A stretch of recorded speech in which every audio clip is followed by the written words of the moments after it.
Say hey everyone, welcome into another edition of Say Hey Plays. My name is Jose Bouquett. Alongside me today, the illustrious, the legendary Peter Loshak. Peter, how are you doing?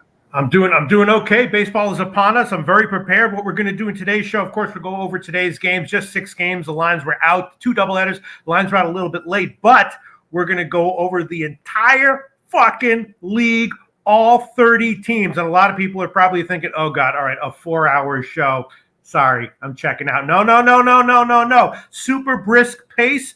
My plan is to go over every single team for 1 minute, just the basics that you need to know to make your second half MLB winning picks. And, I'll give my 20 or 30 second thoughts on each team. Jose will give his 20 or 30 second thoughts on each team. We'll look at some comment sections that will help illuminate things for us. So the whole thing should be maybe 45 minutes, incredibly valuable. As I was preparing for it and researching it yesterday, I was thinking to myself, man, this is going to be a valuable 45 minutes of video content that we're going to do when we preview the second half of MLB tomorrow. Well, let me tell you, anything that we do together, Pete, I'd say is valuable. Hell yeah. Valuable? I don't know, but it's valuable. It's valuable. Possibly just slightly above value, but, in 2022 and really in any year, any value you got to be thankful for. Yes, we're taking that value and we're running with it, Pete. And also, go ahead. I was just going to give a quick rundown. We'll break down those games, do that quick little recap or I guess preview of the second half. I'm excited about it, Pete. I was going to ask you real quick how your first half of the season went.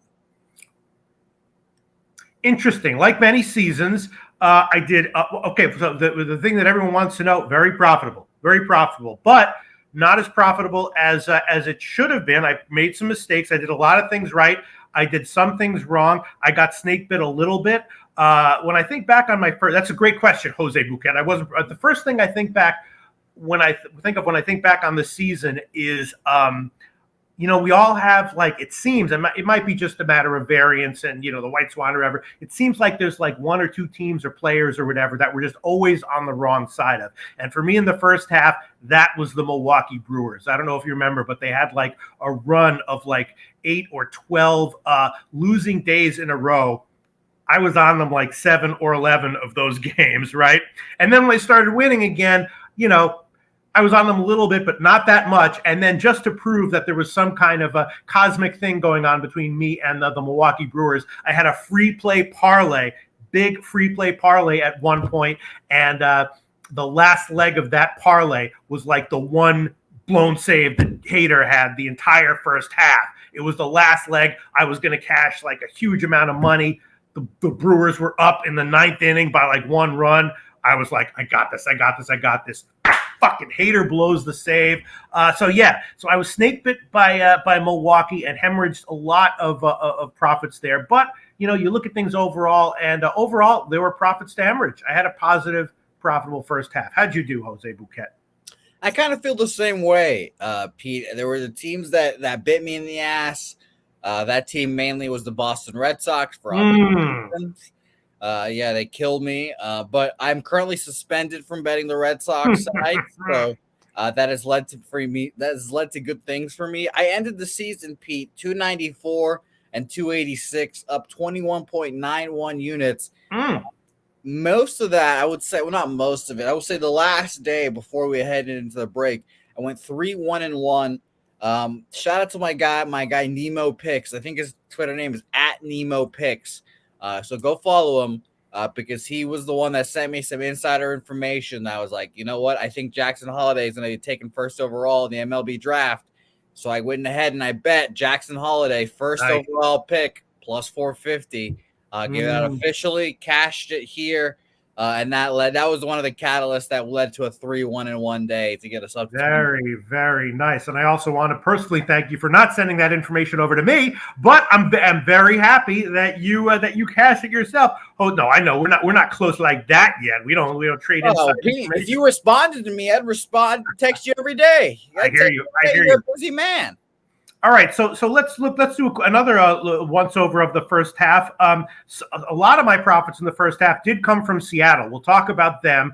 Earlier in the first half, I told Jimmy the Bag and you that I thought that Seattle was undervalued and was probably going to go on a winning run at some point. I didn't have a 15-game winning streak or whatever in mind. Thought they had some value, and I was definitely betting them. A lot of teams after they have a big win, you might maybe want to think about fading them the next day or whatever. But when a team is like that, I actually bet into it. And if you remember in the NHL, the Columbus Blue Jackets, you remember a few years ago, they had a winning run like that. And you could tell that this was a situation where it's like, Seattle winning 2 out of 3 from Texas. Now they got a third game where they've just won 2. They're going to get the sweep. So I was betting on Seattle. We'll talk about whether that continues. One of my mistakes was that I was not on the Angels really suck train as soon as I should have been. You were, Jose Bouquett? It took me a little bit, and then eventually I got there. Yeah, I did ride the Orioles. Shout out to our guy. It's Cedric Mullins. Yeah, the Orioles. Yeah. Shout out to the Orioles, of course. I rode them with the Mariners at the end a little bit too. So yeah, it is. Obviously this is my first season capping baseball publicly in front of everyone, and we learned a bunch of lessons throughout the way. Like, for example, we always fade minus 300s. And ride the hot teams, and that's a lesson you got to learn, or I've learned last half. So it'll be a fun first. It was a fun first half, and it's going to be a better second half, Pete. Yeah. Just going over the teams, just thoughts, and then we'll go. This is an unplanned, first half review. Shout out to Nutflush Allen, who told all low baggers and all pub sports radio guys to be wary of the Giants and to fade them in the first half. Great call, and thank you so much, Nutflush Allen. Yeah. Other than that, it was there were some ups and downs. I was mostly, some people were saying that Atlanta was going to have a hangover from their great year. I was like, I don't know about that. They've still got a fearsome lineup. So I had some money on Atlanta and with some of their team total overs, cashed with that. Yeah. Well, Pete, you're not talking about your best call. What was that? Oh, yeah. Your best call. Yes. Go ahead. Introduce us to your best call. Well, one of the best ways to bet baseball, and we talk about this all the time, is either to auto fade pitchers who deserve to be auto fade, or the opposite, which is to bet on. I mean, we'll talk about Garrett Cole in a bit, but I remember when Garrett Cole was absolutely lights out before they cracked down on Spidey Tack, and you just bet the team total, first half team total under on any team that he was facing, including in the playoffs. And so those kinds of pitchers are great, but I find that there's a few more guys on the auto fade list than the auto bet on list. And classic auto fade list guy this year, Pat Corbin. I talked about it when we previewed the NL East. Jose Bouquett. I was like, this guy, Pat Corbin, if you bet against him every game, you're probably not going to cash every single friggin' bet, but you're going to cash a lot more than you lose. And I had that nailed right in the preview that we did. And you have a clip from that, right, Jose Bouquett? Yes, let's watch it together here, Pete. Pat Corbin, pinnacle odds to win the Cy Young, 46-1. Sure. If I could bet the no on that at like 1-55, I would do that. I don't know what the fair odds for Pat Corbin to win the Cy Young are, but I don't think they're 46-1. I think they're more like maybe 1,200-1 or something like that. He looks like a guy who is, unless he makes some sort of, mechanical / PED adjustment to his life and his pitching, he's an auto fade until further notice. Let's go. It was a joke. 46-1 to win the Cy Young. If I could bet the no at 1-55. Oh, yeah, I think you bet it. What? I'm going to put some shekels on it for you, Pete. 1-55 on credit. I would definitely hit that for sure. No, there we go. That's how you get your bookies, guys. That's take notes, everyone. The Peter Loshak method. There you go. Cashing. What we do. That's what we do here, yeah. And so, you usually can't bet no's on Cy Youngs, but you can auto fade guys, and a lot of most of my profits every year come from, not most, a lot of them come from just auto fading guys that I've accurately put on the auto fade list. Did that with Pat Corbin, and I think he's still on it. We will talk about that when we talk about the starting pitchers, Jose Bouquett, right? You want to look at some comments from the comments section? Yes, of course. Let's do that, and then we'll roll right into today's action here, because we do have some games starting kind of soon. Shout out to Banana and Grapes, Mississippi Whisper, Don Mack. And by the way, Pete, I will say this. lot of people digging our outfits today, Pete. I know. As I say all the time, Jose Bouquett, slightly below average minds think alike. And look at us now. Look at us now. We look good. We look good. Have a little respect for the the second half, the start of the second half of the season.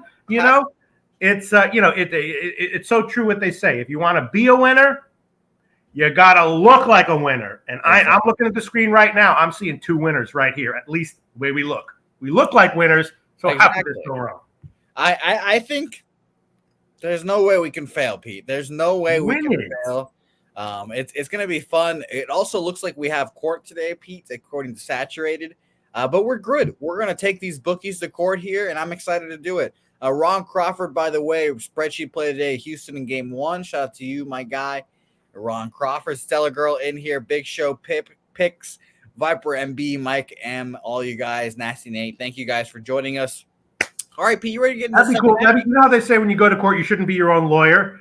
But that'd be cool if we both had the same court date and I was your lawyer and you were my lawyer. And then they were like, well, no, you also don't want to have some other jerk off be your lawyer in exchange for you being his lawyer. That doesn't work either. But yeah, we look good, Jose Bouquett. I think I can get you off any case, Pete. Whatever. I can get you off anything. I got the logic and the charm. I got the logic and the charm to get anyone off any case. Hell yeah. I might not have a law degree, but you don't need a law degree. Maybe I should start a side hustle for that. Getting low baggers off of their charges. I love this. Let's go to the Loshak and Bouquett law firm. Whenever you guys need anything, the Loshak and Bouquett law firm. Now we're talking. We're talking. Absolutely. Pro bono work for every low bagger. There'd be low baggers who'd be like, I can't believe I'm doing this, but I think I'm going to call Loshak and Bouquett just for some legal help. They're free. They're free. Might as well. All right. All right, Pete. Let's get right into it. Say Hey plays 103.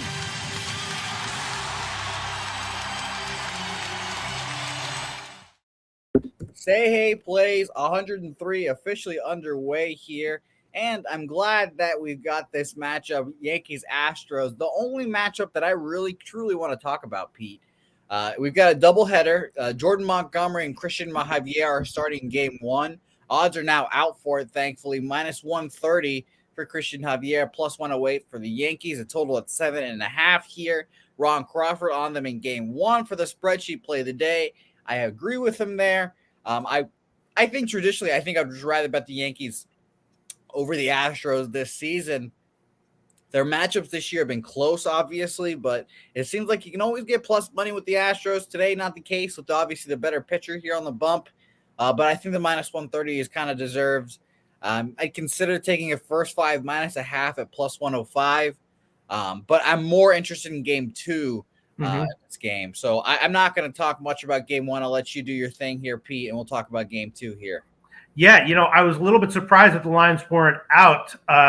So I didn't even really, and then with the double headers, I didn't look into these games that much. I did look into Texas, Miami, and I did make a bet. We'll talk about that in a moment. The Yankees-Houston game, first of all, I thought that it was going to be Garcia in game 1, but now, I'm seeing Javier and Montgomery. I'm looking at these odds for the first time. I probably will have a bet one way or another on game 2, depending on how game 1 goes. But this one, I don't know. I think I'm going to pass. What Ron Crawford's play of the day is Houston here? What did he say? He's on Houston game 1 for the spreadsheet play of the day today. I'll say this. I think pitchers, there are a lot of pitchers that needed that break. And I think Christian Javier is definitely one of them since he, bullpen guy kind of his whole career. This is the first season of his career where he's pitching in the rotation consistently. Maybe there's a little arm fatigue. Last 2 starts were not good. 3 earned runs, 5 hits, 10 Ks, and 3 2/3 against the Angels, which is obviously not good at all. And then 5 innings, 4 hits, 4 earned runs, 4 hits, 5 earned runs. There we go. 3 home runs there against the Kansas City Royals. So maybe there's an arm fatigue there at the end, but I think we'll say that he's a bet on pitcher than a fade pitcher, and that's pretty easy to say. But I had to pass on this game, and I'm more focusing on game 2. Yeah, I mean, we're going to go over when we do the second half preview. We're going to go over some starting pitchers, and this is one of the starting pitchers that I wanted to maybe get your thoughts on because he strung together a few eye-popping starts in a row. You know what I'm saying? Eye-popping. Yeah. You know, we're talking 13 strikeouts, 1 walk, no earned runs, and not just one. Anyway, he's not Reed Detmers here, where throws a no-hitter and then 4 straight 4-run starts. So you're high on Javier? Yeah, I mean, arm fatigue is always an issue. You're high on him going forward, at least for the first month? Yeah, I think he's a good pitcher. I think for sure I would be high on him going forward, and I think I'm high on most of the Astros pitchers. It's the guys that I love on that rotation is Luis Garcia, Framber, and Javier. Those are the 3 guys that I typically try to bet on a lot, truthfully. I might join you. I might wind up joining you on the Astros here. I'm going to have to think about it a little bit. I'll hold off for game 1. I'm sorry? Stanton's also out for game 1. Right. Well. Yeah, I'm looking over the lineups right now. And, that looks good. I might make that official before this show is out. Jose Bouquett. So I'll go ahead and make official for me. I'll do Houston first half minus – let me see here. Actually, for Houston first half minus a half at plus 105. That's game 1. I think I'll probably have a bet on both of these Astros games. And then that would probably do it with my card. I don't like most of these games, obviously. A little juice, and then doubleheaders make it interesting. But we're going to ride with this first doubleheader. Game 1 for the Astros, first 5 minus a half at plus 105 for me. Yeah, not bad. I might take the Astros full game as well. All right. So let's move on. Let's talk about game 2 real quick.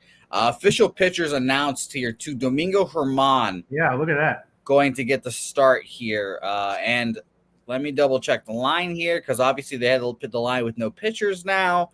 But now with the pitchers, Domingo Germán, even money, minus 120 for the Astros.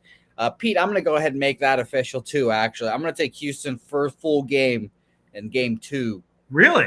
Full game money line at minus 120. Yeah, I think Luis Garcia is I don't know if he's criminally underrated, but I think he's an underrated pitcher, and I think he's bet on most every time at home, especially at home. I think he's a really good home pitcher. Right. The rock-a baby that works out for him. I'm a little biased because I watched Luis Garcia in front of my very own eyes rip out the Red Sox heart in game 6, I believe it was, of the playoffs last year at home. I think he's a great pitcher, truly. His home ERA actually this year is a lot higher than his road ERA, which is surprising to me. Home is a 5.04 and away is a 2.25. But I just think he's a good pitcher at the end of the day. It's kind of my thing. And I want to bet on good pitchers that I believe in. Home road split, obviously a little worrisome, but I think that'll fix itself. I think that'll fix itself according to how well he is or how good he is into the second half. So Astros game 2, full game money line minus 120 for me. All right. You know how I am about doubles. Sometimes I make doubleheader bets on the second game before the first game has gone, but pretty rarely. And I'm certainly not going to touch this one. I mean, the Yankees, they might be a little bit overvalued or overrated. We'll talk about that a little bit later, but they're certainly still no slouch of a team. You know what? You feel me? Yeah, no, I agree with you. By the way, Pete, I don't know if you watched this. I don't know if All-Star games are your cup of tea. But the whole broadcast was the Yankee broadcast, essentially. It was shocking. It was shocking. They had, I think, literally every Yankees player mic'd up at one point. Of course, they had Nestor and Jose Trevino. They had Aaron Judge and standing in the outfield mic'd up. Garrett Cole, of course, got his moment in the sun. And, of course, Giancarlo Stanton wins MVP. So the Major League Baseball is setting itself up for the Yankees. So always keep that in mind what Major League Baseball wants as well. So shout out to Nufflek Allen, by the way, saying he refuses to bet game 2 as doubleheaders until game 1 is officially done and rosters are confirmed. That's probably the smart thing to do, Nufflek Allen. It's definitely the smart thing to do. I'm doing it now because I will forget after game 1 to do it. I will do it now so I do not forget. So there you go. There you go. Exactly. Once in a while, I will do it. Recently, when Dylan Cease was starting a second game of a doubleheader, I did bet the White Sox before the first game, but that is very, very rare. All right, let's look at. I'm looking at some comments here. Matty Ice, like in Tigers, first 5. All right, we'll talk about that in a bit with Scooball starting. And Roger, that 215 revenge spot against Javier. Gut tells me we win first game on my Yanks. Is it a revenge spot, Jose? I don't know. It's interesting. Is it? I wouldn't call it a traditional revenge spot just because it's not a back-to-back, I guess. Let's see here. Christian Javier's last start against the Yankees was a fucking good one. I'll tell you that, Pete. Yeah. At the Yankees, 7 innings, 13 Ks, no hits. As I remember, as our no-hitter, combined no-hitter, right? I think that was yeah. And Don Mack says, Javier coming off 2 bad starts. I don't know. Yeah, that's the way I feel. I want to look into Javier a little bit more to try to get a better sense of whether he's going to be the lights out version or the guy who struggles, right? Exactly. So, I mean, that's always the danger of betting the first half or the second half, beginning of the second half. It's I would say the first maybe week and a half is definitely kind of a slower pace. We'll wait and see how these teams bounce back. Kind of thing, if we're an example, the Red Sox, they limp into the All-Star break. The Blue Jays too. I was saying kind of the whole week that both these teams are kind of begging for the All-Star break, The Red Sox had some catastrophic shit happen to them too right before it. So now we kind of need to see the next week or so how are they going to go. I hear you. Are they going to be a fade central, which is seemingly leading towards to where it's going right now, or are they going to pick it up? Who knows? But can I address a comment? Go ahead, please. Is Dabby Cab still in the comment section? I see a comment from you saying, Pete, will you wear that same outfit on the daily session? Blaze it up with us, please. Hell yeah, Dabby Cab. I want to come on the daily session. I'm also headed to Vegas next week. I want to link up with some people, especially Dutch Boy Fresh, who I believe lives in Vegas, right? Dabby Cab. I don't know if you're still there, if you're listening, but yeah. I want to go on the daily sesh before I go to Vegas. I'll definitely wear this outfit as requested to make you happy and both just because I know I look fucking good in it anyway. Dabby Cab, I don't know if you're still there, but yeah, let's get this done. I want to go on the daily sesh and then link up with you guys when I'm in Vegas. All right, Dabby Cab? Beautiful. Yeah. And by the way, there you go. Dabby Cab watching. He'll make hell yeah today. Dude, whenever I hear about someone who is actually a professional, athlete or close to it, I'm always like mind blown. Even though I know that there's many of them, I was like, I thought Dabby Cab was just like a regular guy. You know what I mean? And then I heard that he was like fucking pitching for Texas Tech and drafted and AAA and all that. I don't even know how far did he go? He got drafted. I don't think he played very long, but he was in the system, I think. By the way, look. Amazing. Pete, Flush Allen's booking rooms now. Dominic Young's also thinking about going now too, Pete. Here we go. No, that'd be great. I just need I have some commitments a lot of those days, but so I don't want people to like come and think that we're going to hang out and I won't be able to. But yeah, let's I'm definitely going to be Thursday totally free. So yeah, we'll talk about it on Twitter. Even though Twitter is a cesspool, I will go on Twitter to communicate with Dabby Cab and Flush Allen anyway else. It'll be a fun time. Hell yeah. This is fun. This is very, very fun. I love it. Interesting show so far, Pete. Let me tell you, Miami Marlins, Texas Rangers, our next game here, Pete. You have a play on this one. I'll lay out here. I want to hear what you got to say on this game. You got a potential play here? Well, I made a bet. I take things relatively calmly when the second half of any sport starts up again, and baseball is certainly no different. But I did, Pablo Lopez is interesting. Jose Bouquett. He obviously has, overall a stud profile, but he does struggle a little bit in the first inning recently this year, and I believe I mentioned that in one of the shows. Nevertheless, though, I did take a shot with no run in the first inning with Texas Miami, and I also took a small shot with the Texas team total under, and I got a decent line at 4. I bought up to 4.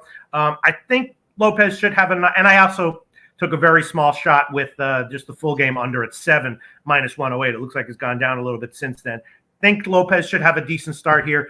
think John Gray should have a decent start here. It's an early game, first day back at Miami, two pitchers who can be vulnerable as the season grinds on. But in general, both of them I would rate as above average right now. So those are the only bets that I made on today's card. I did take no run in the first, and I did take Texas team total under, bought up to 4, and I did take under 7. What do you think, Jose? I was going to ask you, why do you think this total is so low? Why do I think it's so low? Yeah, I was like, John Gray, not the pitcher that I would consider like 6.5 worthy, to be honest with you. And Pablo Lopez has had his struggles too. Pitching in Miami, I mean, Gray is a he's not elite, but he's pretty solid and reliable. Yeah, he's not. He certainly has his issues, as does Pablo Lopez. But both of these guys, I would grade as if not above average, guys in good spots that I will bet on to have quality starts. I mean, both of these guys are vulnerable in bad spots, but this looks like a good spot for both of them. I grade both of them as above average. Does that not make sense to you? No, I'm just asking. I'm here to play devil's advocate with you. No Corey Seager in the lineup as well.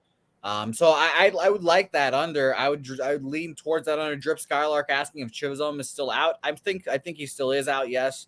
He's. Let me check the. I mean, I was assuming he's out. Let me check RotoWire here, and yes, he is not in the lineup. Yeah, that's correct. So I agree. The Marlins are not a high scoring offense. We know that. And typically when there's a 6.5, I think it's for a reason. The books know something or something like that, especially when it's like, right.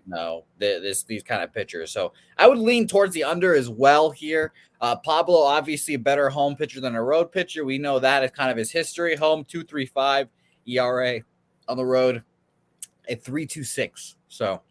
Well, yeah, I got the under at 7. This is just what we do, Jose Bouquett. And looking at Will Hill right now, the no run in the first inning is minus 170. I got it at minus 140. This is just what we do, Jose Bouquett. Also, what we do is brag about good things we've done and then get burned, when the game actually starts. So I'm probably jinxing myself here, but that's okay. My bet size was low, so if I'm jinxing myself in order to make a nice joke, that might be worth it. So, but yeah. I'll say this, Pete. Speaking of complimenting ourselves and then having it blow up on our face. Oh, man. I made 2 bets over the All-Star break, just quiet bets to keep myself entertained. Mm-hmm. And my bigger bet that I thought, this is cashing no matter what, was Pujols under home runs in his home run in the home run derby, under 17.5. And Pete, let me tell you, I was texting people. Telling everyone, this is going to be a lock bet. This is going to be awesome. He ends the first round or his first go at like 13. I'm like, the easiest money. Oh my God. And then it just quickly blew up in my face so fast. Like I was texting our mutual friend, Jimmy the Bag. I hope you bet this, Jimmy. This is awesome.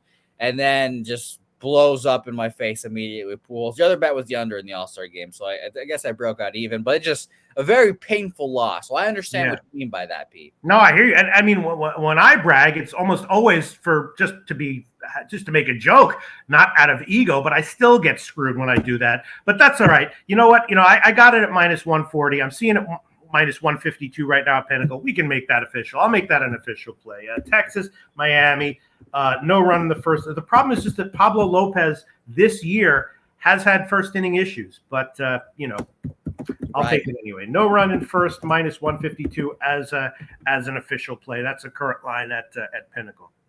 Beautiful. And by the way, AJ 1337, after that home run derby, after betting it last night, I realized I'm never gonna bet the home run derby ever again. They fucking don't even know how many how many runs they have. The counters are all fucked up. No, thank you. I'll never do that again. Dami Gunn, by the way, saying that they're going to Vegas August 2nd through the 9th, Pete. Just more. Yeah, I mean, I'm going there. And Nutflush Allen, I would love to hang out with you in Vegas. I just want to coordinate so that you don't go there because I do have stuff that I got to do there. So, but Thursday night, I'm completely free. Then Friday, Saturday, I'm not exactly sure, and I'm going to be there through Tuesday. But we'll talk about it. We'll talk about it. Pete, I'm not going to ask you to detox or dox your whole trip, but I am very curious to see what Peter Loshak has to do in Vegas. Just very curious to see what he does. What do you do, Pete? What do you do? We pimp a little bit here and there, Jose Bouquett, and you don't know about that. You know what I mean? A lot of people are like, well, Loshak's pretty good at like being on camera. Loshak's pretty good at, handicapping sports. Those are probably the only two things he's pretty good at, right? No. Couple other things, Jose Bouquett. Not going to talk. I don't want to gross anyone out, but I don't want to talk. I don't want to talk about it, but trust me, they exist. Yes, I love it. That just that gave me a lot of energy, Pete. I appreciate it. And we'll talk off air about it. Don't worry. Oh, yeah. Don't worry. I want to be grossed out, Pete. I want to. Let's talk about this next matchup, which is pretty gross in itself, Pete. I've got nothing on this doubleheader. It's I would say two of the worst teams in baseball, if not the two worst. A's Tigers here. Tigers throwing their ace in game one with Skubal. The A's can't hit anyone. The Tigers have somewhat success against lefties. Zach Loge on the bump for the A's. 101 weighted runs created plus this year against the lefties. Or the Tigers, that's 19th. And I'm using first half splits for this show right now. So just reminder, if we're doing weighted runs created plus for right now, it's going to be first half to see if we can get a whole picture of it. But yeah, I didn't want nothing to do with this game. Both these games suck ass. Sevens, no thanks. Skubal is a pitcher that I haven't had faith in a little bit. So truthfully, I'd rather lean towards the underdogs here. And I kind of feel that way about the A's in the game 2-2. And who wants to bet on the A's in both games of a doubleheader? So not me. So pass game here entirely. Yeah, I know that Jimmy the Bag in his life and career has been a very, very high on Skubal, and most of the time that has been warranted. And some of those times I was on him as well. But when he started to suck over the past month or so, I was pretty quickly off of that train and relatively quickly on the Skubal fade train. Fading him at Oakland against the A's is not ideal. But as of right now, I'm still thinking that he's a fadeable guy. And I'm liking Oakland here as a home dog. I didn't bet it, but that was what I was thinking. Yeah, I guess I have to lean that way too, but I don't want to bet this game. I don't want to bet this game at all, truly. By the way, Big Show saying I must have forgot how bad the Pirates are. The Pirates are in the top 5. You're right, Big Show. You want to be the worst. Well, actually, the lottery odds kind of fucked you there too.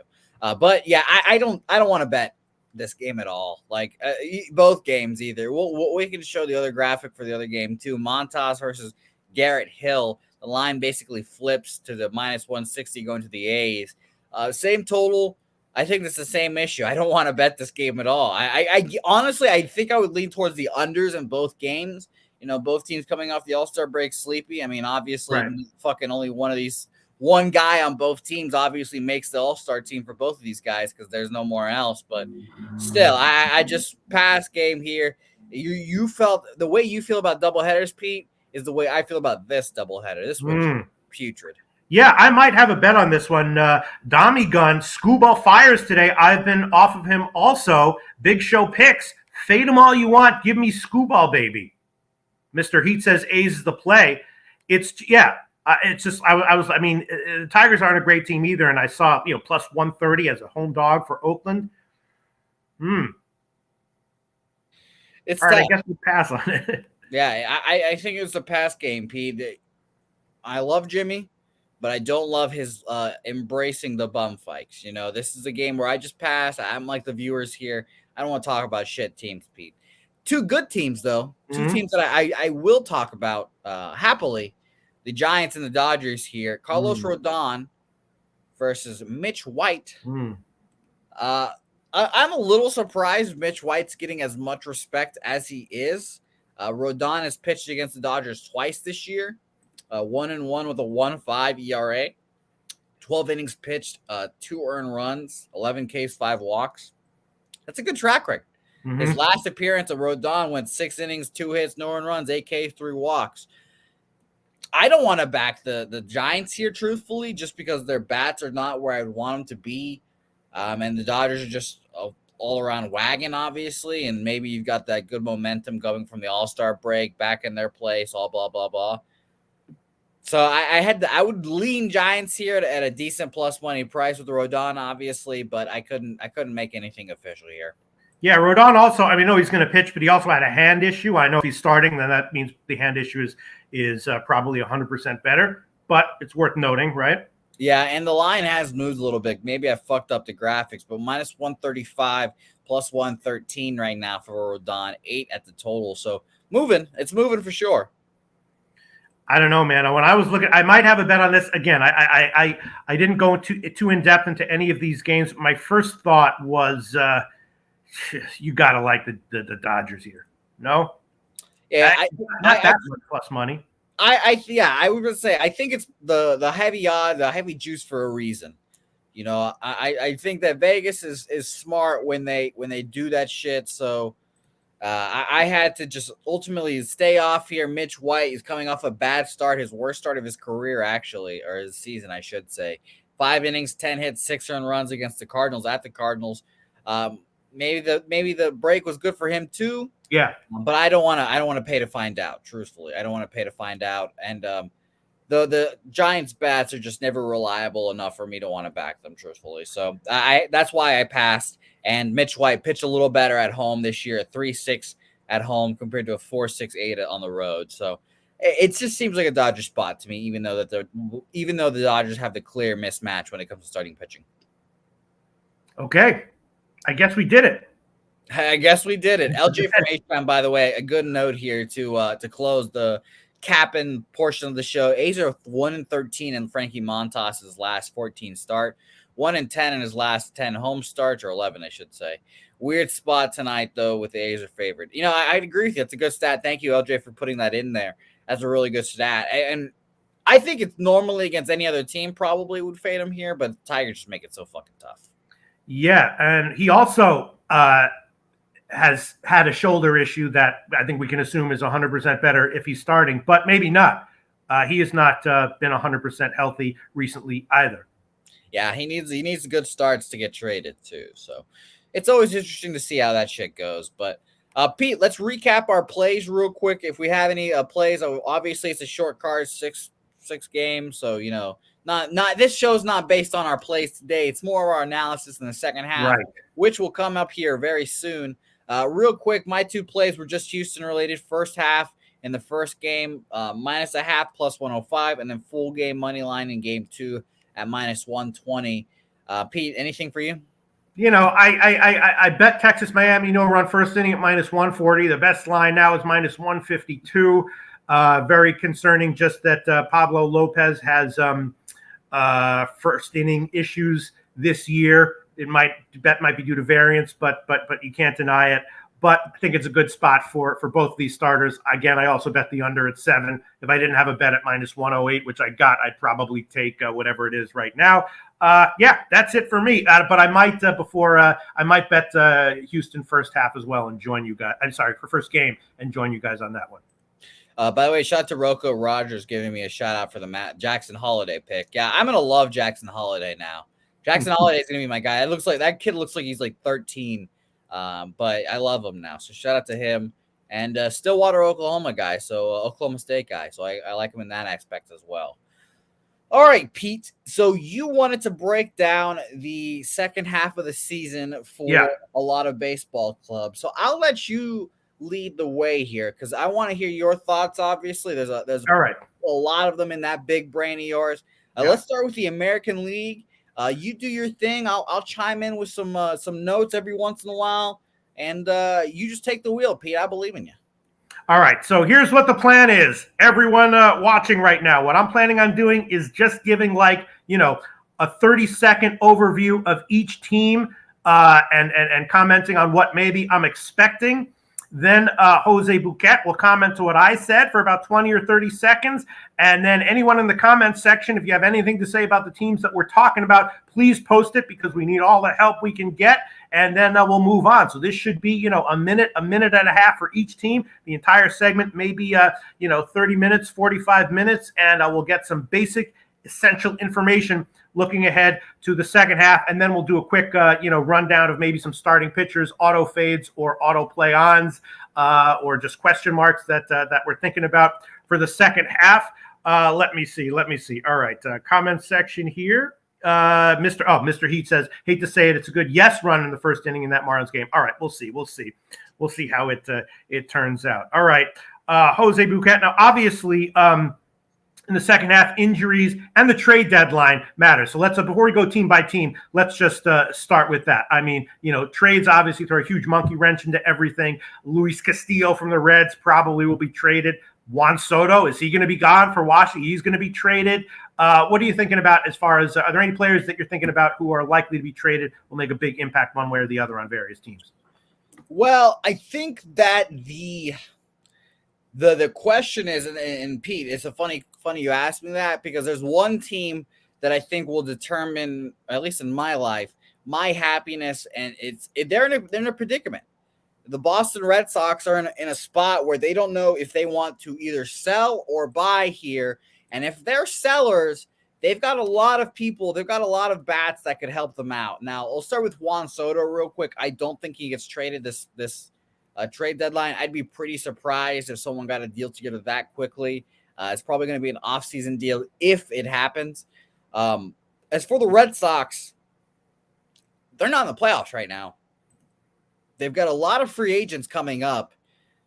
They can easily, and this is a seller's market because a lot of people are wanting to buy and everything. So, like, example, Nathan Eovaldi, Nasty Nate, he could probably be the second or third best pitcher on the market if the Red Sox sell him free agent next year. Xander Bogaerts, which would fucking kill me. Free agent next year. The Red Sox might not re-sign him. He would be the best bat in the trade deadline to go realistically. Luis Castillo, you mentioned him. He'll be traded. I think all that stuff is very important, and it's tough to cap early, obviously, but I would say like the team like the Yankees, obviously, they're going to go for an outfielder and a starting pitcher or just more pitching to help them as well. The Astros, they're always looking for bullpen help, even though their bullpen is literally one of the best in baseball. The team that I would keep an eye on, obviously, is the Blue Jays and the Mariners. Those teams are the teams that are kind of on the outside looking in right now. Obviously, the Mariners have put themselves more in the conversation. But I think they're aggressive. Jerry Dipoto is a good general manager, too. He always tinkers and shit. So I could see him making some moves as well as the Blue Jays, with them being as disappointing as they are. And those are all American League teams, obviously. Right. So, all right. So let's start team by team. All right. You ready, Jose? Yeah. All right. Start with the AL Central. Minnesota. First of all, Sano coming back early August. Big addition. Watch for that. Big addition. That could have a synergistic effect on the rest of the lineup, which is already strong. You throw Sano in there, could have a synergistic effect. Bullpen is good, above average. Fielding seems to be improving. Excellent lineup. Better against righties, still above average against lefties, but better against righties. Sano coming back early August. Minnesota, great team, but probably still a bet on team. Do you think they win the division? I don't know. I only think about game-by-game value. Okay. But probably, yes. I mean, unless the White Sox make a huge run, I'm not high on Cleveland, which could happen. But unless the White Sox make a huge run, yes, Minnesota wins the division. I agree with you. I like this Minnesota team a lot, and I like their hitting. So keep it like that. Pitching will be their biggest factor, and if they add pitching, that'll help. Right. And by the way, these team previews we're going to talk about starting pitching later. This is not covering starting pitching, just, the rest of the roster, bullpen, fielding, lineup, and everything like that. All right. I'm going to be looking to bet on Minnesota most likely in the second half. Cleveland, I don't know. The offense sometimes flames out. The bullpen is decent. I'm thinking that the bullpen might be less good in the second half than it was in the first half. Again, fielding is good, maybe less good in the second half. They've been good against righties, bad against lefties. I'm thinking that Cleveland might be overvalued in the second half, and particularly a fade against lefties. Beautiful. Keep it rolling, Pete. Keep it rolling. You're doing okay. White Sox. Luis Robert, Jimenez, Grandal, all a little nicked up, but when they're back and fully healthy, that's good. Jake Berger, late July. That is Jose Bouquett. Yes. Yeah. Shout out to Jake Berger. Expected back late July. That should help. If all those guys are back in the lineup and all healthy and no one else gets injured, that should be a good lineup. Bullpen I have rated as decent and might be better in the second half than in the first half. Fielding is bad and might not get better, but okay. Probably won't. But in general, assuming that all the guys in the lineup continue to stay healthy and get healthy and there's not a big injury, a strong lineup, great against lefties, subpar against righties. Guessing that evens out in the second half. So in general, I'm high on the White Sox, looking to bet on them and maybe team total overs against vulnerable pitchers, especially vulnerable lefties. Vaguely high on the White Sox, and I'm going to keep an eye out for the injury situation for all those guys and when Berger comes back in late July. Just to answer a question real quick, saturated, I do think Liam Hendriks is as good as White Sox fans think. He's probably the best closer in baseball. Off the top of my head right now, he's probably the best closer in baseball. Okay. Go ahead. Mr. Heat says Twins schedule is brutal in the second half. Yeah, I actually didn't take into consideration schedule. I'm just thinking about game in and game out betting value, likely betting value for sure. Yes. All right. Keep it rolling. Okay. Detroit, Austin Meadows nicked up, but he'll be back late July. That helps. But, the pen is not good. Not super awful, but not good. Defense very clearly subpar. Terrible against righties. Much better against lefties. Actually way below average against righties and above average against lefties. So Detroit looks to me like a team that might be a huge dog and have, some betting value, especially when September comes around. But in general, a bad team that I'm going to be looking to fade, especially against righties. Okay, beautiful. That was a quick AL Central there. And KC, we got okay. Keep going. The Royals. Yeah, no, keep it. The Royals are a snooze fest. Sorry, keep it going. Bullpen bad, a little less awful lately, but bad. Offense actually not that bad. Better against lefties. If the offense continues to be decent, they could have some second half value in spots. I think it's more likely that they'll have some value in spots than some of the other bad teams. So I will have my eye out for that.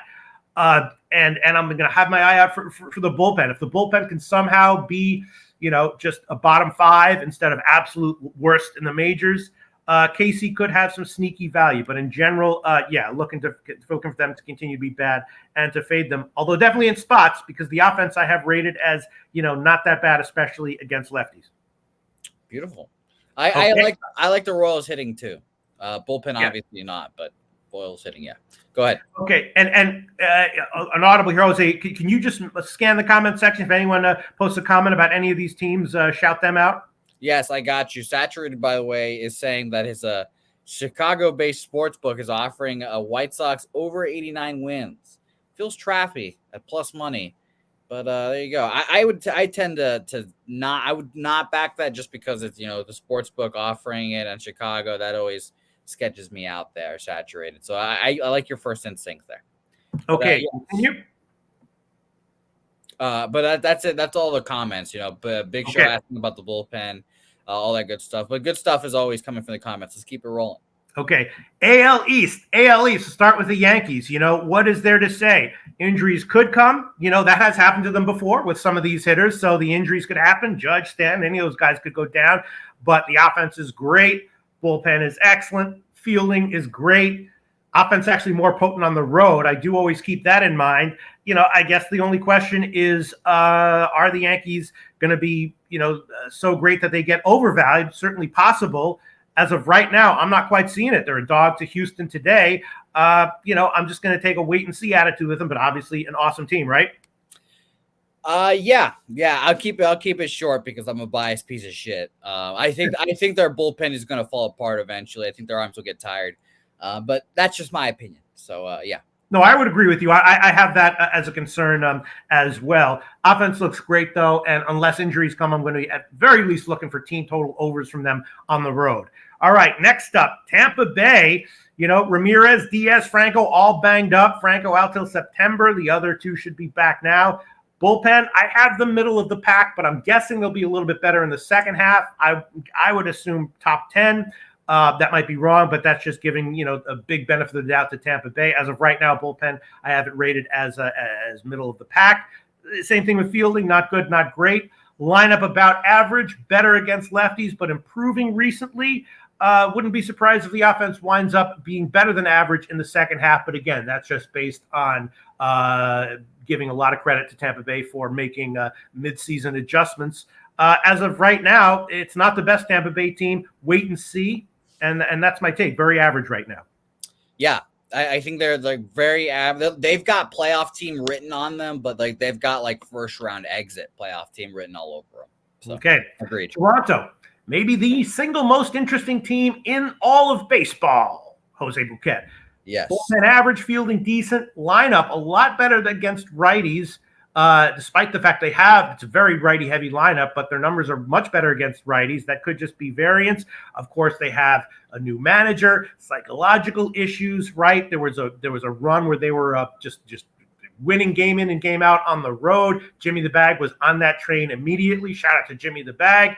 Then, of course, recently they've had all those issues internally, clearly sluggish, losing game in and game out, new manager. I don't know, a tricky team. This is the one team that I'm definitely going to be waiting. I'm going to take a wait-and-see approach, listen to Jimmy the Bag about it. That's about it. I agree with you. I will say this, the comments and the quotes after the firing were pretty crazy. I don't have them in front of me, but it's one of those things where you don't see often that the players are like, yeah, it kind of had to happen that he got fired. You know, you don't see that often. And Bo Bichette was kind of like, yeah, that kind of had to happen. You know, new voice, et cetera, et cetera. So I think the Blue Jays are going to be a bet on squad in the second half, and I think they're going to make a run. Truthfully. Interesting. Yeah. Mark Daquila says Jays bet on COVID advantage when they play at home. I hear you, but in that KC series where KC had like 10 guys out, I was huge on Toronto in game one. That one lost. Then I was pretty big on them in game two as well. That one won, so I got some of my losses back, but they did not dominate KC like you might expect. KC's already a very subpar team with 10 of their guys out, and Toronto didn't steamroll them at all, right? No, I was this close from going 2-2 on the minus 200 fades in that series. So I agree. It was close. Okay, next up, Boston. You know, Fielding and Penn are mid-range, line up a lot better against lefties, subpar against righties. I don't know. I'm thinking they're going to be overvalued in the second half, especially against righties. Kind of down on this Boston team, Jose Bouquett. Again, not a bad team, but I think they're going to be overvalued, especially against righties in the second half. I think it'll be interesting to see where this team goes. The next 2 weeks of the season will decide my mood for the rest of the year. Okay, Baltimore Orioles improving. Penn actually getting better.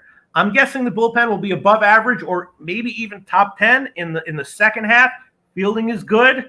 The lineup in the first half was okay, below average, but okay, but definitely picked it up in the last 2 weeks. And they have some nice young players. They're kind of like not a poor man's Pirates, a rich man's Pirates. They're kind of like the Pirates, except with better players, I think. And in general, looking for Baltimore to have some value.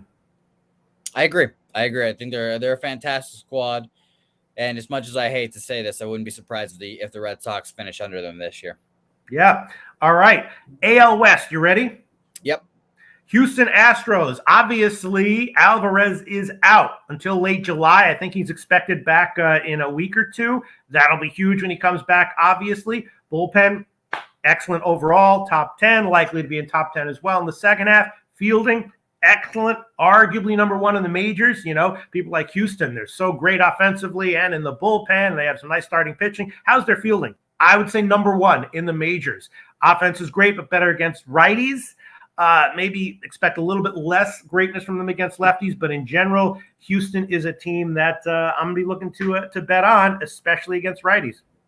Best American League team in the division, I think, or in the league. Okay. Seattle Mariners, we talked about them earlier. Yeah, I think they underachieved early in the first half, went on that vicious winning streak to close out the first half. Mitch Haniger returning late July. That's a nice bat. Big bat returning. You know who that is, Jose Bouquett? Yeah, I've heard of him. I've heard of his work. Okay. Kyle Lewis also back very soon. That could help as well. Former Rookie of the Year. Yeah, clearly top 5, I think. Likely to continue in the second half. A good bullpen. Fielding is fine.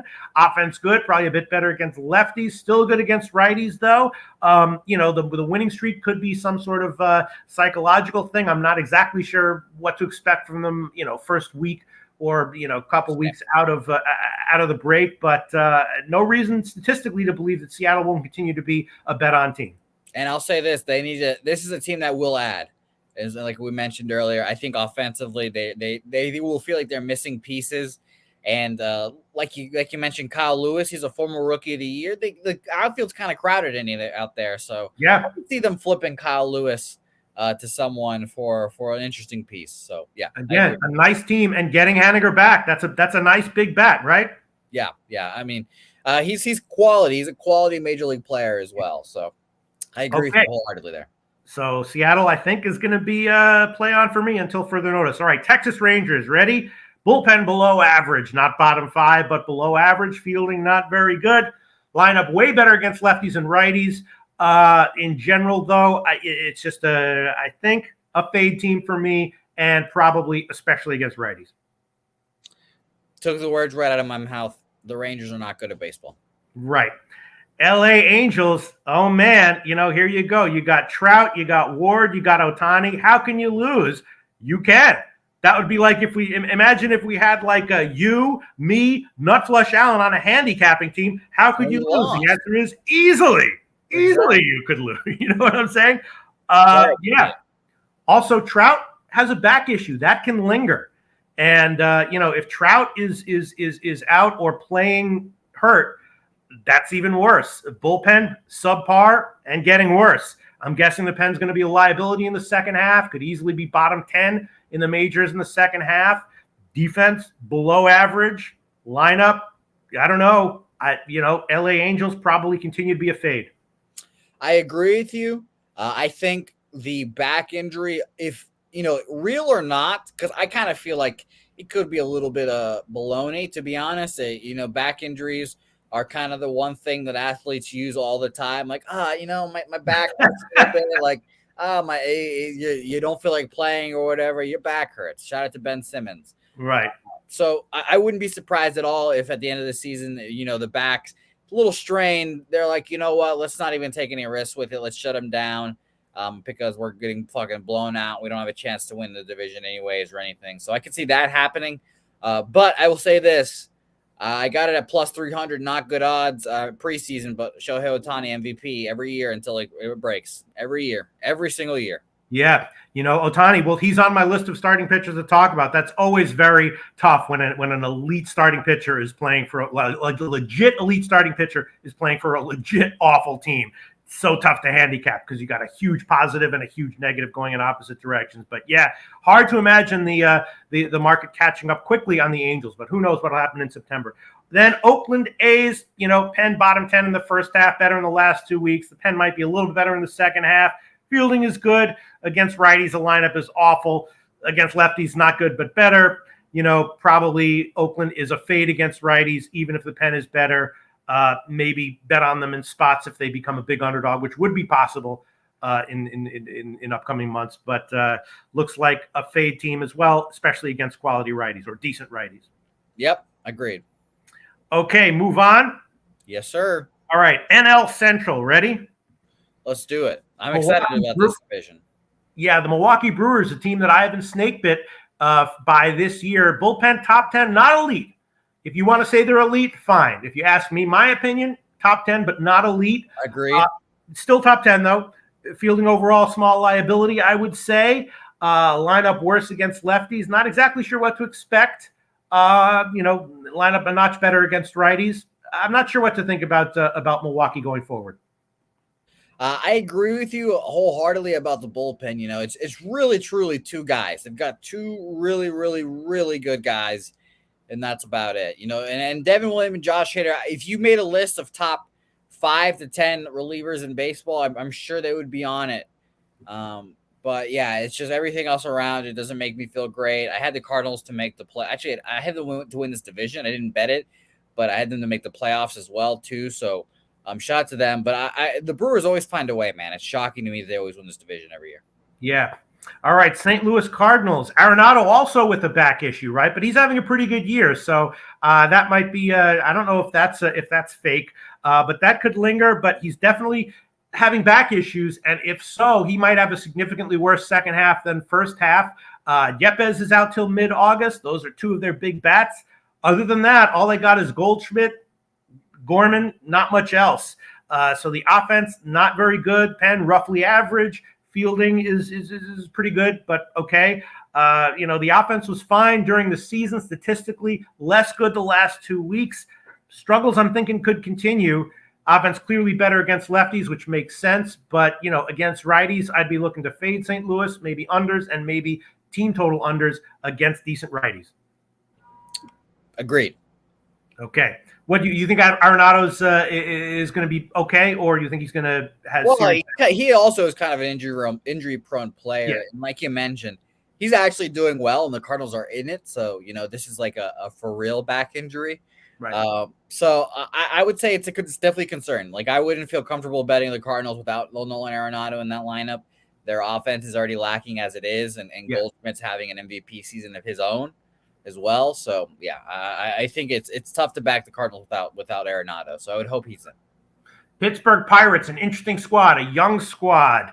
Jose Bouquett, when they had that series against the Dodgers, were their huge underdog. I had them in game 1, first 3 innings only, but I know you had them full game repeatedly. Awesome analysis there, Jose Bouquett.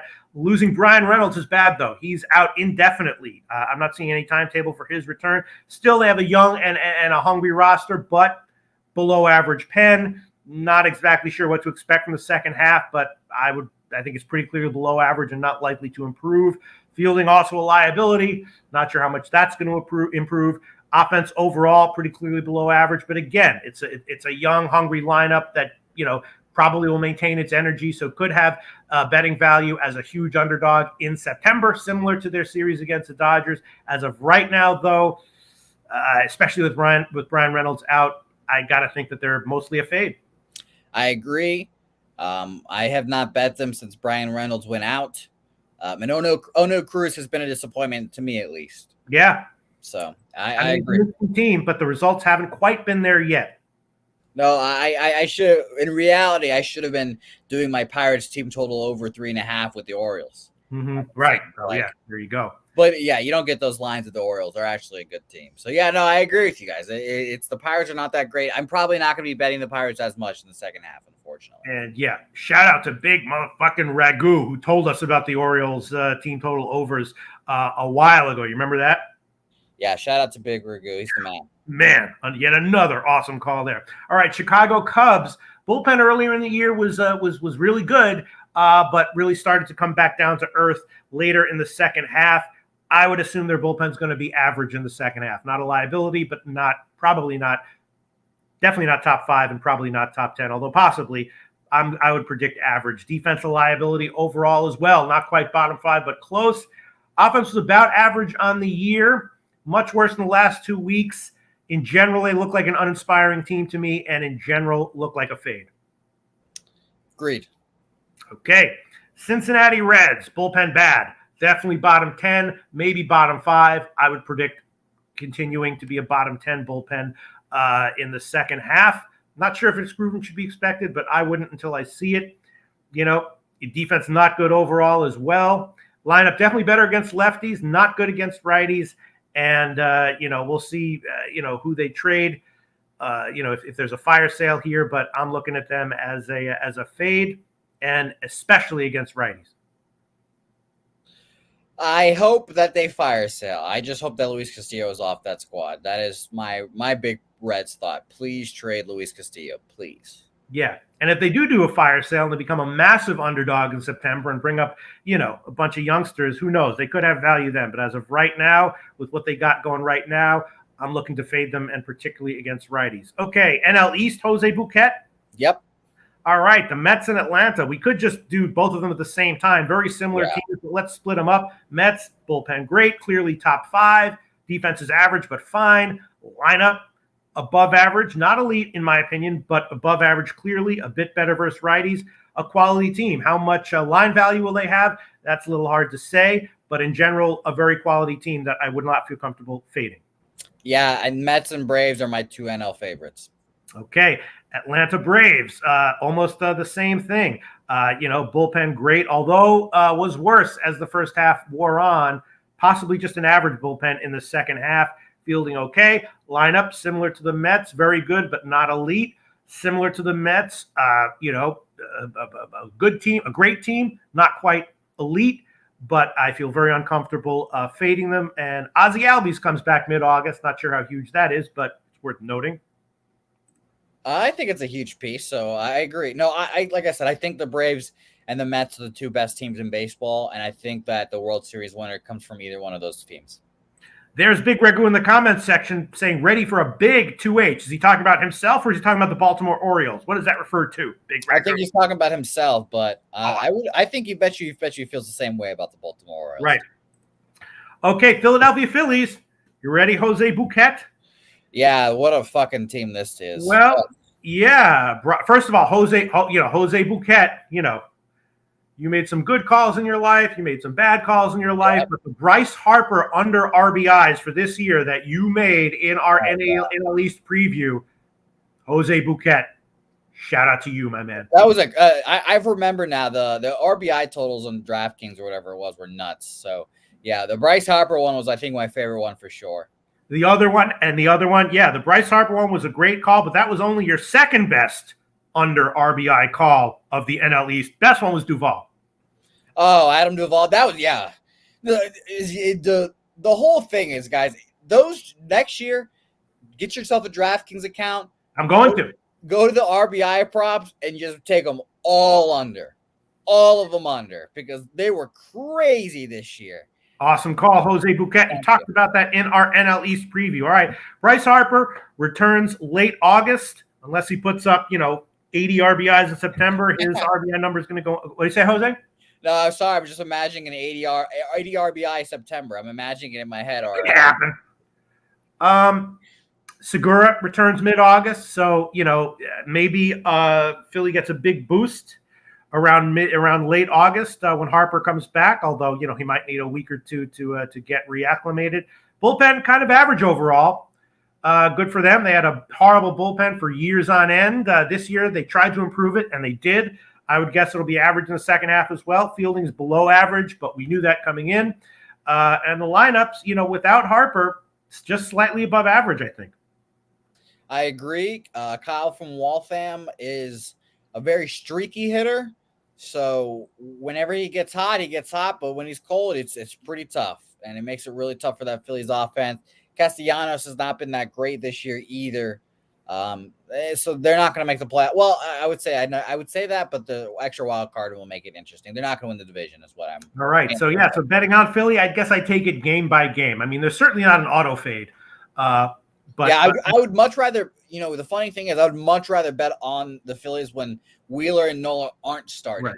I think you can get a better price with the Phillies when they're not starting, and I think it's just a better chance to fade them with Wheeler and Nola. Obviously they're really good, but I think you get good prices, and they're not like your top tier aces. Right. I think they're vulnerable for sure. No, you're right. When Wheeler and Nola comes in, when they're starting, you're looking at like huge favorite lines, and the Philly roster doesn't really back that up. All right, Miami Marlins, Jazz Chisholm. That's a big bat. He'll be back late July. He's not in today. He'll be back late July.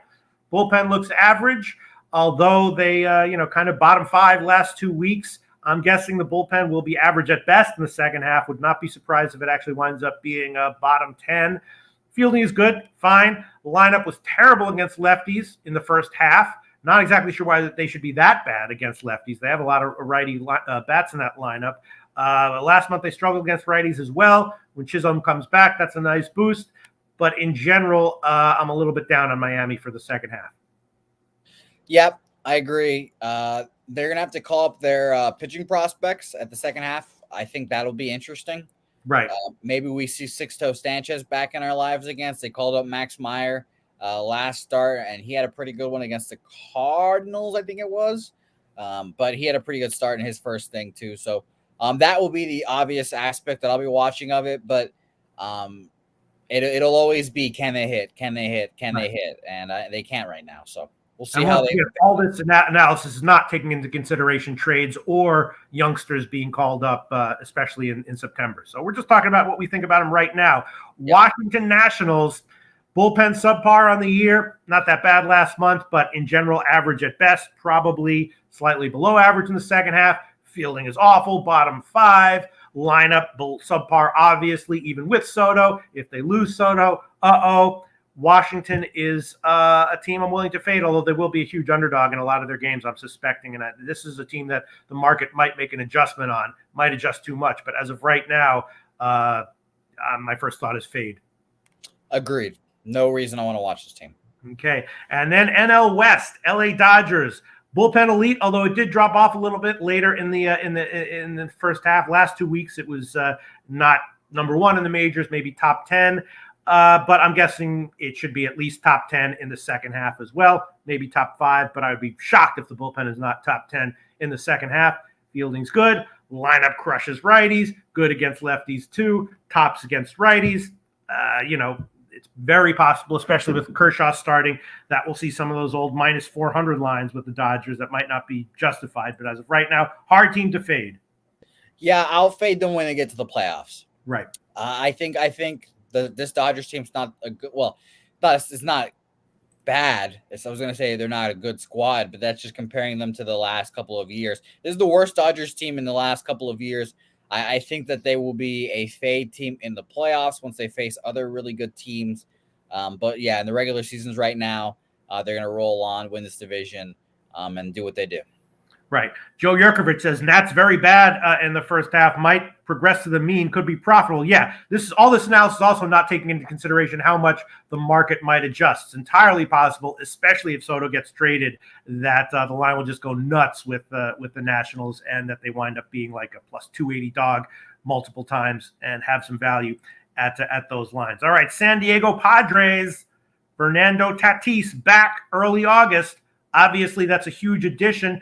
It's a wrist injury, though, so a lot of times wrist injuries can, impact a guy's swing, especially early on. So I don't think it's 100% guaranteed that he's going to be awesome first week or first 2 weeks that he's back, but he is expected back early August. Bullpen top 10 on the season, quality bullpen, I think.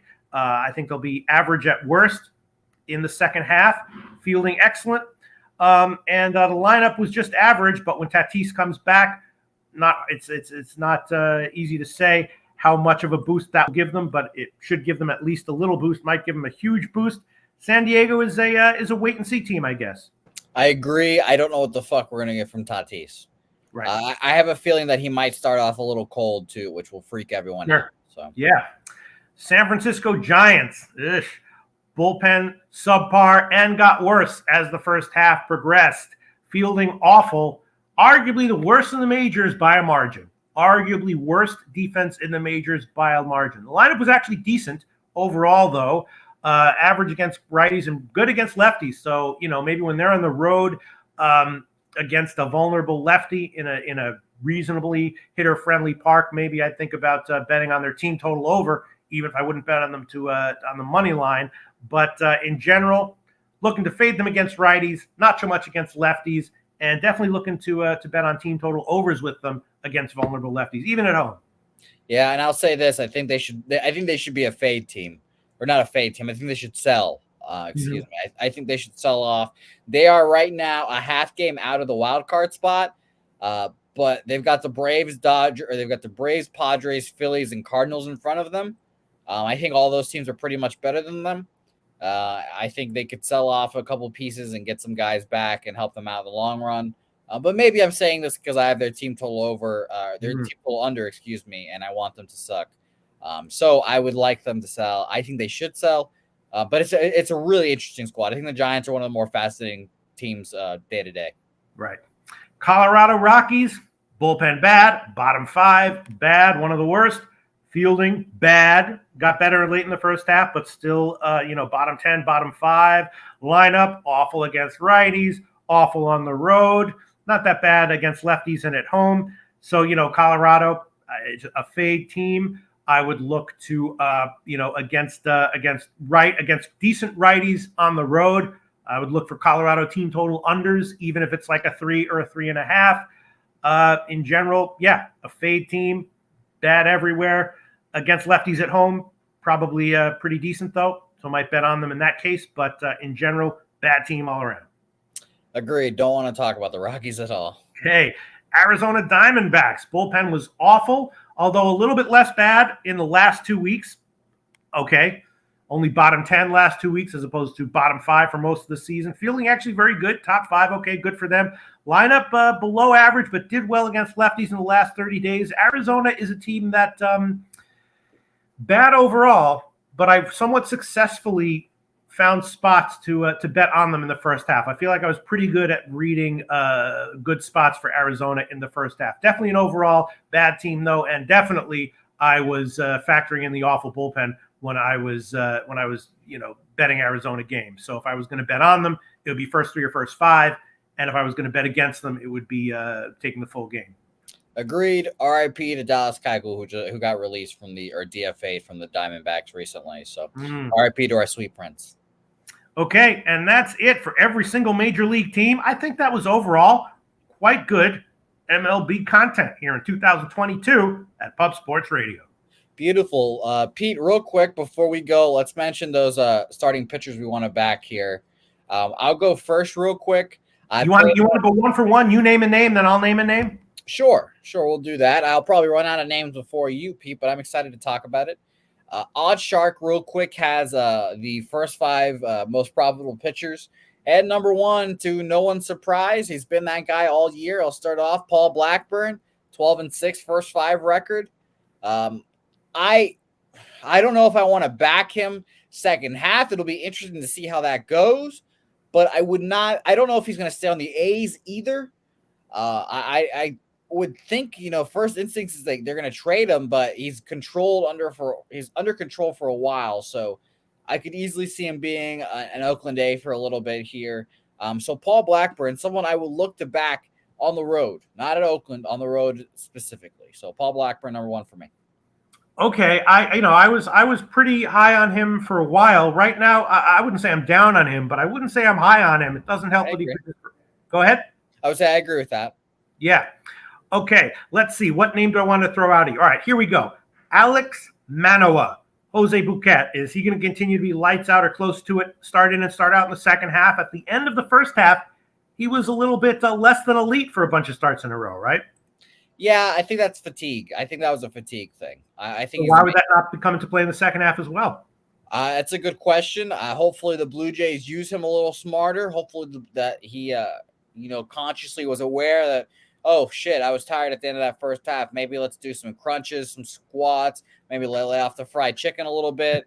And maybe he does all that stuff. I think it's not – I need to double check. This is not his first full year, right, going into the majors? Because I feel like he's been in the majors for like 2 years now. But let me double check real fast. Let's pull up a little season stat here. 100. Well, okay, I'll say this, Pete. He threw 111 innings pitched last year. This year, he's already at 114. Yeah. So fatigue will be a factor. Will they use him smart? That's the biggest thing. And I think the Blue Jays are a smart enough organization to know that they would need him for the postseason. So I like that pick. Okay, your turn.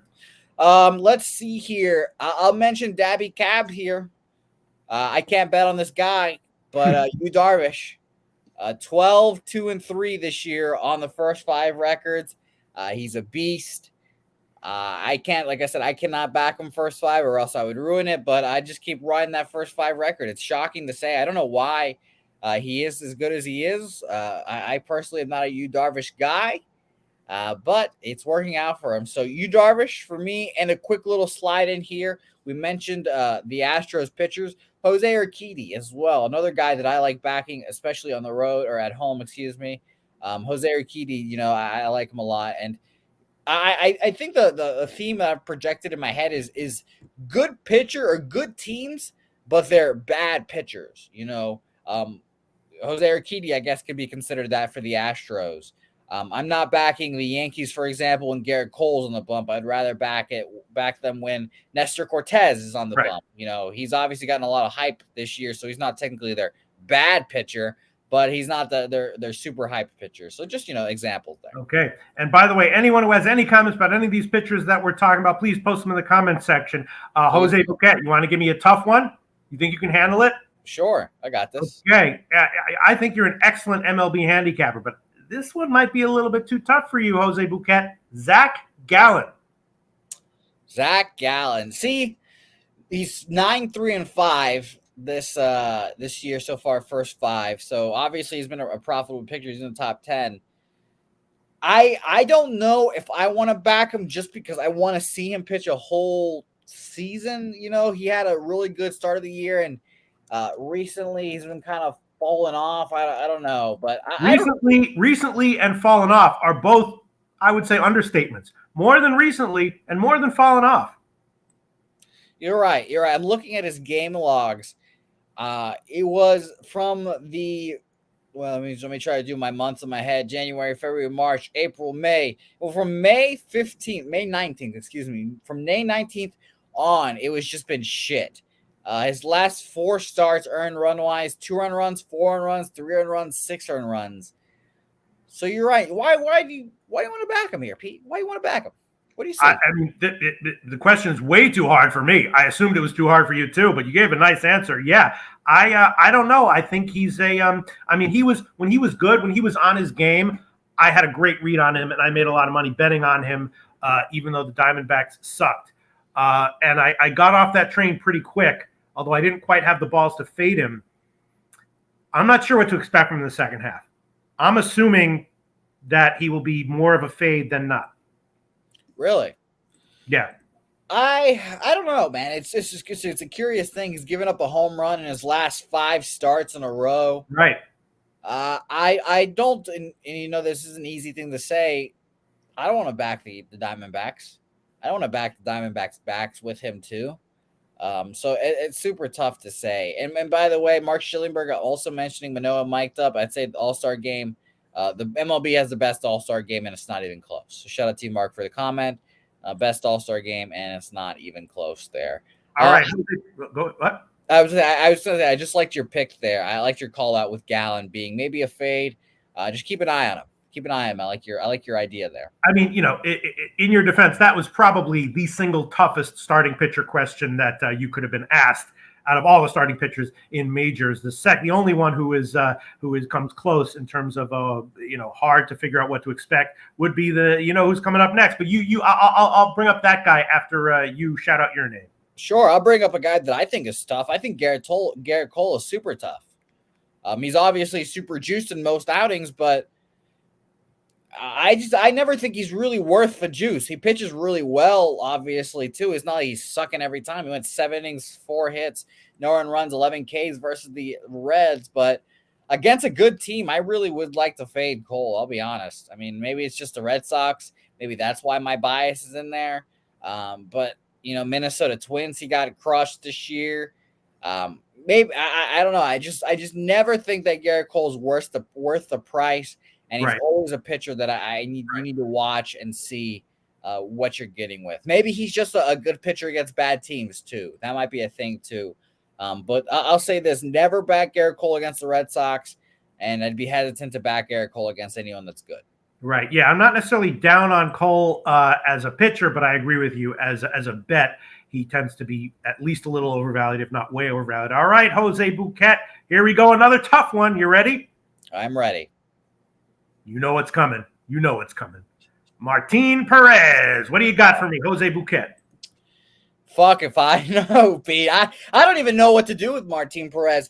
Here's the funny thing.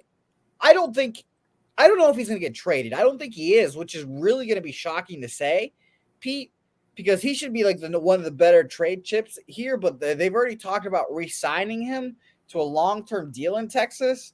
He pitches well there. He likes it there. He pitched there for a lot of his career. I don't know. I don't think he's going to keep it up. I don't know either, but I'm happy to give you a guess. I think he's going to have, he is a sinker baller. So, I think he's going to have, the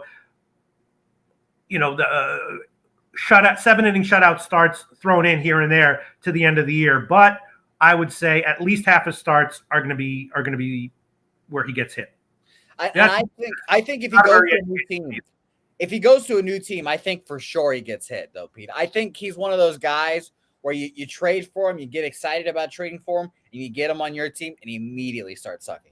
Immediately. Yeah, I'm vaguely down on him, although not super down on him, but I also mostly just have no clue at all what to think about him. JP's, he asked about Wainwright. Does he go out strong?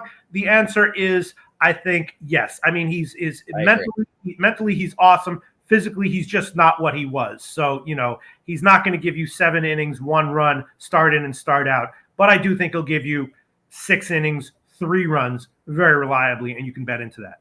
I agree.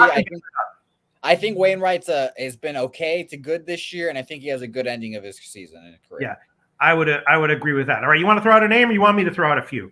You go ahead. Throw your names out there. I'm glad you got this list going. Here's another tough one. You're not going to have it. I don't have it. No one has an answer. Maybe they do. I don't know. I shouldn't be negative. I'll throw it out there. Robbie Ray, auto fade, or all of a sudden he turned a corner about 6 starts ago or whatever it was. All of a sudden he's close to Cy Young form again. What do you expect from him from the second half? Bet on. Bet on so? pitcher. Yeah, I'm glad that he had his struggles. Right. You kind of, that I think that's a pretty predictable thing to say. To new location, coming off your best season. Jimmy frequently says he'll never sign a free agent coming off their career best season. And Robbie Ray did that. Maybe it took him a little bit of time to just adjust, but I think that he's bet on, and I think it'll be. Maybe this is my just fingers crossed for the Mariners here. I hope that he's their game 1 guy in the playoffs this year. And I hope they make the playoffs to begin with. Right. But I hope that he gets the ball and he's their number 1 guy and it turns out to be good. All right. I'll shout out some auto fade names. Again, people on the auto fade list get taken off real fast if they prove that something has changed. As of right now, these are auto fade guys for me. Mike Minor. I don't know where he's going to wind up, if he gets traded, if he stays where he is, but Mike Minor on my auto fade list right now. Yeah. Patty Corbin. Not going to cash every time fading him, but he's on my auto fade list. And I don't know how much longer he's going to be a starter in the majors, but when Anibal Sanchez came and made his first start against the Braves, I was all over the team total over. I was all over fading him. I think he's going to get a few more starts at least, and he's on my auto fade list for as long as that's the case. Okay. I'll give you some more real quick. Thank you to Odds Shark, and I'll put the link in here if you guys want to see it yourself. They also have a least profitable first 5 pitchers here, Pete. Any guess on who the least profitable pitcher in the first 5 market is? Any guesses? Obviously, it probably was from one of the shitty teams. I don't know. Zach Greinke? I don't know who. It is Yoan Adon. Remember Yoan Adon from trying to go like 0-17 in 2 weeks. Right. He is 0-13-1 on first 5 this year. Next, right below this list is a pitcher that has given me fits all year. Pete, is Trevor Rogers. Trevor Rogers is 4-12-2 this year. First 5. I've had a lot of issues with Rogers this year. I don't know whether he's good or not. When I want to bet him, he stinks. When I don't want to bet him, he does well. So I just ultimately a pass for all Rogers start, and truthfully would rather fade him than back him. Yeah, no, I've been fading Rogers for quite a while. I mean, it's obviously situation specific, but I mean, the thing about Rogers is that, if he gets lit up, you're good. If he has an unexpectedly good start, it's easy to imagine that the Marlins lineup will just let you down, and you still might cash just because the Marlins offense can't hit. So I'm definitely fading Rogers until further notice. And Adon, is he even starting now? Is he in the starting rotation? I haven't seen his name in a while, so he might be in AAA. But he had the worst record there, and it was really tough to see for a while. By the way, Wallaby King with a good one here. I'm going to look to fade Nestor. Wallaby King is saying, I agree with that. Yeah, I really do. I think Nestor Cortez is going to have a bad, not a bad second half, but I don't think he's obviously going to have a good second half. So it'll be interesting to see the Tyler Anderson, Nestor Cortez, Johnny Cueto triumphant there of those guys that kind of, change up their movement, shake, do whatever, all that stuff. I think that those guys all regress a little bit. I don't know.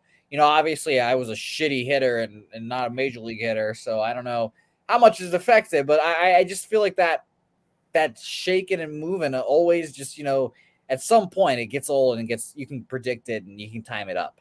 Yeah. All right. So, we can talk about lots of other people. Clayton Kershaw's back. He obviously looks pretty awesome. Damon Santore brought up Tony Gonsolin. Yeah, he was awesome. Unbelievable in the first half. I know he made Jimmy the Bag a lot of money, so that makes me happy. And I think it's for real, although he does have a very low BABIP, which is noteworthy. Sandy Alcantara any reason to believe that he won't continue to be mostly awesome? Cy Young winner. He's already locked. I think he's locked up the NL Cy Young.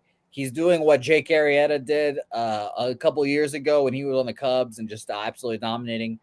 Sandy's the guy. Welcome everybody. Also mentioning a little Jack Flaherty in St. Louis. He just can't stay healthy. Just can't stay healthy. It sucks. I love Jack Flaherty. I'm one of his biggest fans. Just can't stay healthy. So even if he did come back this season, I would look to fade him. All right. Shohei Ohtani, legitimately an absolute stud, but the team is just so friggin' bad. You know what I mean? It's like if you bet Ohtani on the first 5 or the first 3, you wind up being in that situation where you're taking a big favorite and you're just praying that Ohtani's literally lights out so that you can get a push. You know what I mean? Or that he does it himself.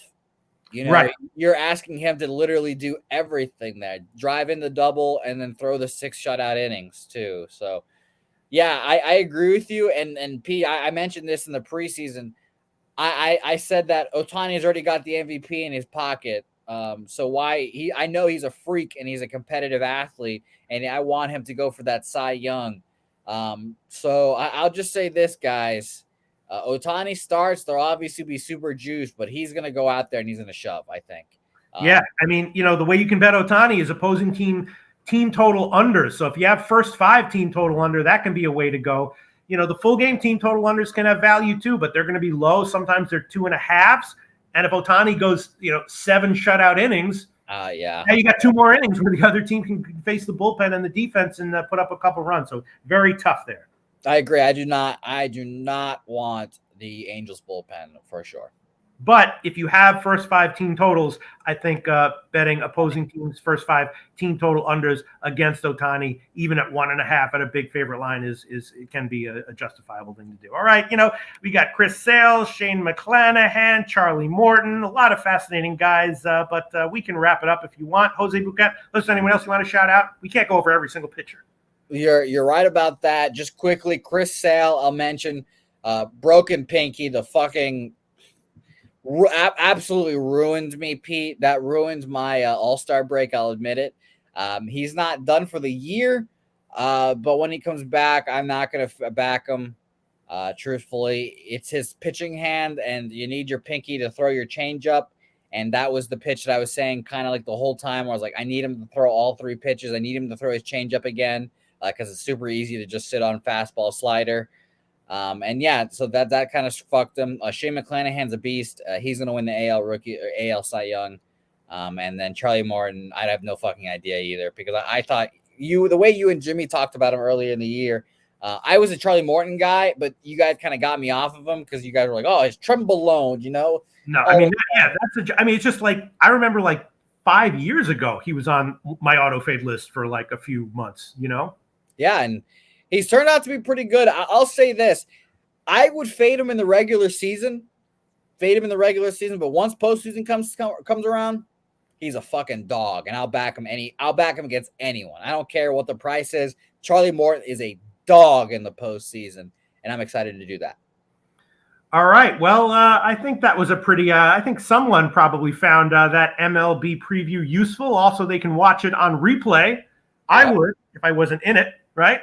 No, I think you do. I think you will watch it, even though you are in it, Pete. I think your hubris is just so high. You like watching yourself, I hear you. All right, Jose Bouquett, you want to wrap this show up? I do, Pete. I do. I thank you as always for joining me. I find it very fun and fascinating whenever you join us on Say Hey Plays. We changed around the whole schedule for you, Pete. We specially made it for you too. You should. I mean, it's like when Eddie Van Halen wants something, you give it to him. You know what I'm saying? Exactly.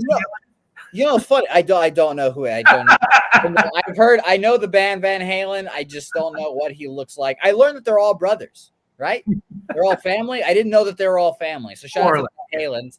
But Pete, I'm glad you mentioned Eddie, because you do a lot of good impersonations. You do a lot of good impersonations, and I'm piecing together a video slowly, and I came across this gem of yours back in the day, and I think this is a good one to write us out in here, Pete. Okay, I don't know if I've never done an Elton John impression. but I think one might be coming. I love the glasses. How does he sing? I don't know. You're on your way. I'm still standing better than I ever did. I can't do Elton John. I don't know how he sings. I think you can do it, Jim. I think you got that. Elton John. I remember that one. That was unexpected and off the cuff. If you give me a few days, I can make it a little bit better at least. All right, beautiful. Well, then on Tuesday, the 26th, Peter, and where you're back with Jimmy the Bag, I think we should do a little duet, huh? Let's surprise Jimmy with a little Elton John duet. I'll let you pick, actually. I'm an Elton John connoisseur. I actually very much enjoy Elton John.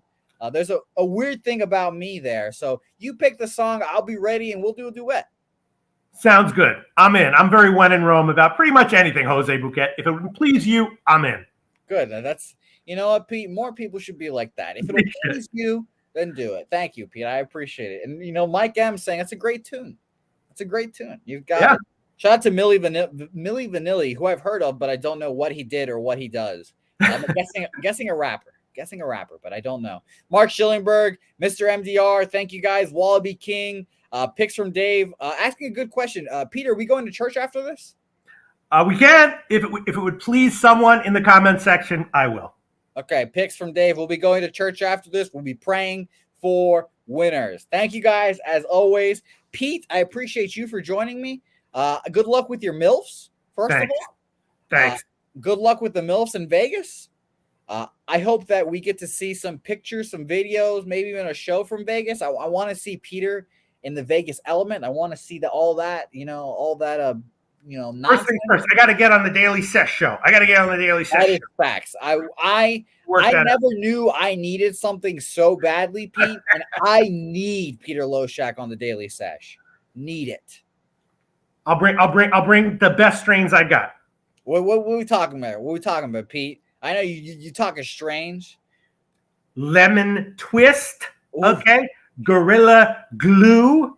Cookies. No, I don't really know anything about strains. I will research. And when I research something, it's not long before I become an expert in it. So I'll become an expert in all these fucking Gen Z strains before I'm on that show for sure.